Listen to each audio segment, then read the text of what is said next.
çfarë ndodhi që s'bët dot më shumë se kaq? Unë kam kundërshtuar idenë që Fronti Evropian të riemërohet në ndonjë koalicion tjetër. E para punës unë shumë besojnë politikë me konzistencë. Në qoftë se është krijuar një koalicion që quhet Front Evropian, dhe i cili e kishte një mision, dhe ky mision duhet të jetë ajo që u shfaq si nevojë. E para ishte mbrojtja e të drejtës së votës të qytetarëve shqiptar, të zhvlerësuar në maksimum nga ana e kryeministrit të tanishëm Kristian Mickovski, i cili akoma po votuar shqiptarët.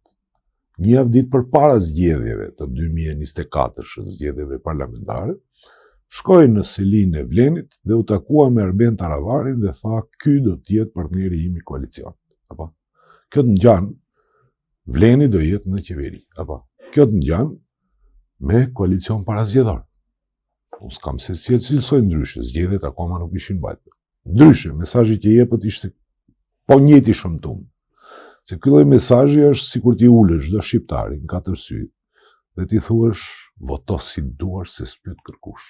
Pra një kompromis para prak. Unë e kam vendos se kë do marrë në qeveri. Realisht kjo ishte ajo që edhe i rriti një sasi të votave të Vlenit, ndërmjet dy randeve, kur veç më u pa që mandatari do t'jetë nga VMRO do PMN-ja. Apo? Dhe në këtë drejtim, unë mendoj që Fronti bëri një gabim. Këtë rrugë të mbrojtjes së legitimitetit, kur duhet të hapur shumë temë, sepse një ndër temat që hapën po e vazhdoi idenë aty ku e nisi emision. Ç'është vota? Fundit.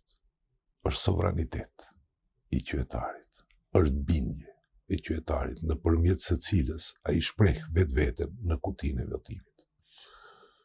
Vota është shtëpia, vota është shkolla, apo? Po vota janë edhe fushat edhe malet. Ku ne vendosim vetë për përfaqësuesit tanë që do në përfaqësojnë, po them, në fushgropën e Strugës, e në fushën e Pollogut, e në, në Kumanove, në Shkupe, gjithandaj. Pra vota është pushteti qytetarit që jep pushtet mandatarit.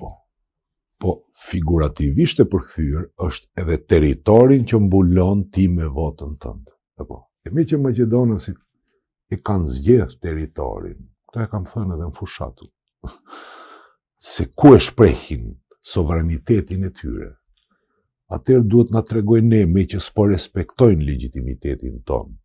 Nga ana tjetër gojen e kanë plot me thirrje për të ruajtur karakteri unitar i shtetit, apo?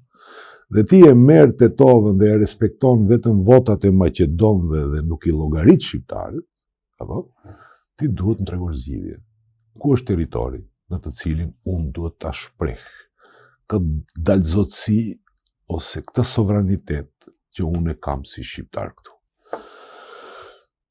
Tendencat ishin që ne të vazhdojmë dhe Fronti Evropian të mbrojtë legitimitet, e kemi për borxh edhe me protesta qytetare të shqiptarëve në Maqedoni, dhe pastaj ose të rregullohet kjo e drejta sovrane jona se ku duhet ta shprehim në cilin territor, e në qoftë se nuk rregullohet kjo me përfaqësim në ekzekutiv, atëherë duhet gjetë forma tjera se si duhet rregulluar kjo.